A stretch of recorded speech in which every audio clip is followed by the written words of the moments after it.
The wall of brought.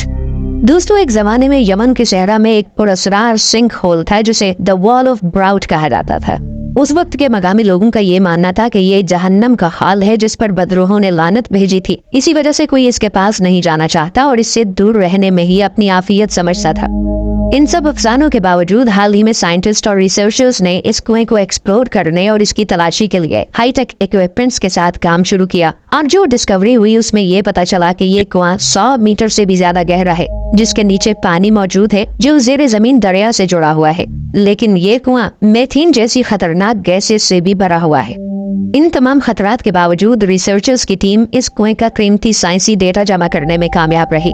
इससे ये साबित हुआ कि इस कुएं पर किसी बदरूह का कोई कब्जा नहीं है और ये महज एक नेचुरल वंडर है। क़्सौर ऑफ दरा कंडरात का एक पुरअसरार मजबूआ, एक कलाबंद गांव जो साउदर्न ईस्ट मोरक्को में गर्म रेत के तीरों के बीच दरा रिवर वैली में वाक़ है।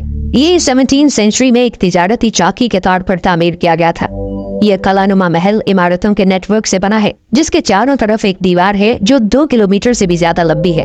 ये इमारतें खुश्क मिट्टी की ईंटों से तामीर की गई थीं और इनकी छतों को खजूर के तने और मिट्टी से बनाया गया था। इस कदीम गांव में कभी बर्ब्स पीपल रहा करते थे। 300 साल से भी ज्यादा पुराना होने के बावजूद इसमें 300 से ज्यादा इंडिविजुअल स्ट्रक्चर्स मौजूद हैं जो आज भी इस्तेमाल में हैं और इसकी बहुत सी इमारतें मकामी खानदानों के लिए घर के तौर पर काम करती हैं। Amazon civilisation. हाल ही में इंटरनेट पर कुछ ऐसी तस्वीरें दिखाई दी जिनके बारे में कहा जाता है कि ये तस्वीरें अमेज़न के जंगलात में छुपी हुई तहजीब का इशारा हो सकती हैं। ये तस्वीरें बहुत पहले की बताई जाती हैं, यानी उस वक्त की जब 1925 में ब्रिटिश जियोग्राफर, आर्टिलरी ऑफिसर और आर्कियोलॉजिस्ट पर्सी फॉसेट अपनी एक्सप्लोरेशन के दौरान एक खुफिया और गुमशुदा शहर की तलाश में थे जिसे पर्सी ने द सिटी ऑफ जी का नाम दिया था। उस वक्त में पर्सी अपनी इस मुहिम जुई के दौरान सिर्फ एक मशीन और कंपास के साथ इन नामालूम इलाकों में चला गया और बाहर की दुनिया को देखे बगैर उसने जंगल में कई साल गुजारे। तब पर्सी पर वहाँ के कुछ कबायलियों ने भी हमला किया था क्योंकि इससे पहले उस जंगल में उन्होंने कोई ऐसा सफेद फाम आदमी नहीं देखा था और आज तक कई दहाइयां गुजरने के बावजूद पर्सी इस जंगल से वापस नहीं लौटा। ये जो तस्वीरें थी ये पर्सी के कैमरे से ही उतारी गई थी जो कि कई साल बाद डिस्कवर हुआ था। इन तस्वीरों में वाकई ही कुछ अजीब चीजें दिखाई देती हैं, जैसा कि 8 आदमियों पर मुश्तमिल एक मखलूक जो कि एक हाइब्रिड की तरह नजर आती है। वहाँ के कबायलियों की जानिब से बनाई गई स्ट्रेंज क्रिएशंस और बड़े पुरअसरार स्ट्रक्चर्स जो कि एक स्पेस शटल की तरह नजर आते हैं। इस बात का कोई भी सबूत मौजूद नहीं है कि पर्सी के कैमरे में क्या चीज पाई गई थी या ऐसे किसी कैमरे को डिस्कवर भी किया गया था, लेकिन फिर भी कई साल से ये तस्वीरें अफसानों का मौजू बनी रही हैं और पर्सी फॉसेट का द सिटी ऑफ जी भी आज तक एक मिस्ट्री बना हुआ है। 1941 वर्ल्ड वॉर 2 वो वक्त था जब एक जर्मन आबदूस ने SS कॉर्सोपा नामी एक ब्रिटिश जहाज पर अटैक किया और उसे समुद्र में गर्क कर दिया और इस जहाज में चांदी का एक कीमती कार्गो मौजूद था जिसकी मालियत 200 बिलियन पाउंड्स थी और ये सारा कार्गो समुद्र में ही कहीं मौजूद था। कई दहाइयों के बाद साल 2011 में डीप सी एक्सप्लोरर के एक ग्रुप ने नॉर्थ अटलांटिक ओशन से इस मलबे को डिस्कवर किया जो कि बहुत ही अमेजिंग डिस्कवरी थी।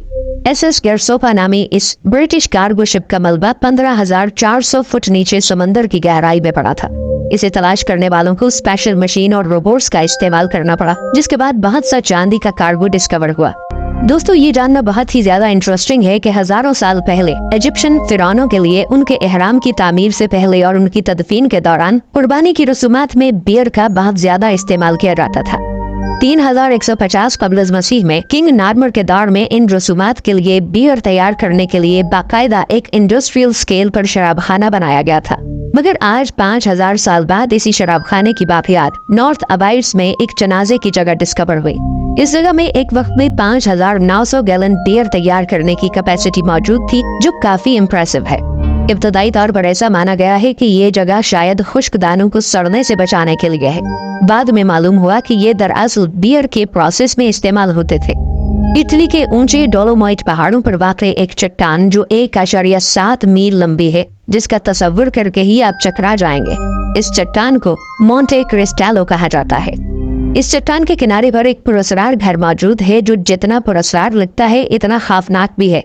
लेकिन सवाल यह है कि इसको किसने और क्यों बनाया। इनफैक्ट ये घर आम लोगों ने नहीं बनाया, बल्कि ये वर्ल्ड वॉर के दौरान इटली के सिपाहियों ने तामीर किया था ताकि वो पहाड़ के किनारे आराम के साथ साथ दुश्मन की आंख से महफूज भी रह सकें। ये घर इतना ऊंचा बनाया गया था कि दुश्मन के लिए हमला करना तकरीबन नामुमकिन था, क्योंकि इस घर तक पहुंचने का वाहिद रास्ता एक पहाड़ी पगडंडी से होकर गुजरता था, जिसे बहुत कम लोगों ने इस्तेमाल करने की जरूरत की होगी। इस घर की तामीर अब भी एक मिस्ट्री है, लेकिन इतना कंफर्म हो चुका है कि ये घर 100 साल पहले तामीर किया गया था।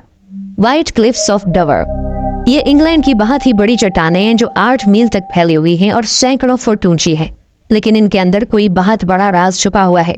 इन चट्टानों में से एक के आधे रास्ते पर एक बॉक्स जैसी शेप है जिस पर आप चढ़ सकते हैं, और अगर आप काफी बहादुर हैं और आपके पास सही इक्विपमेंट गेयर्स भी मौजूद हैं, तो आप दरमियान में एक सुराख से रेंग भी सकते हैं और एक लंबी सुरंग में भी दाखिल हो सकते हैं जो कि चट्टान में गहराई तक जाती है।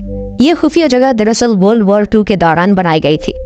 तब अंग्रेजों का ख्याल था कि जर्मन फौज इस वक्त पहाड़ों के नीचे साहिलों पर उतरकर बरतानिया पर हमला करने की कोशिश कर सकते हैं, और इसी वजह से अंग्रेजों ने इन चट्टानों पर कुछ खुफिया जगह बना ली थी ताकि उन पर नजर रखी जा सके। इस बॉक्स वाली शेप पर जिस पर आप चढ़ सकते हैं, इसे एक बंदूक रखने के लिए बनाया गया था, मगर दुश्मनों ने इन पर कोई अटैक नहीं किया।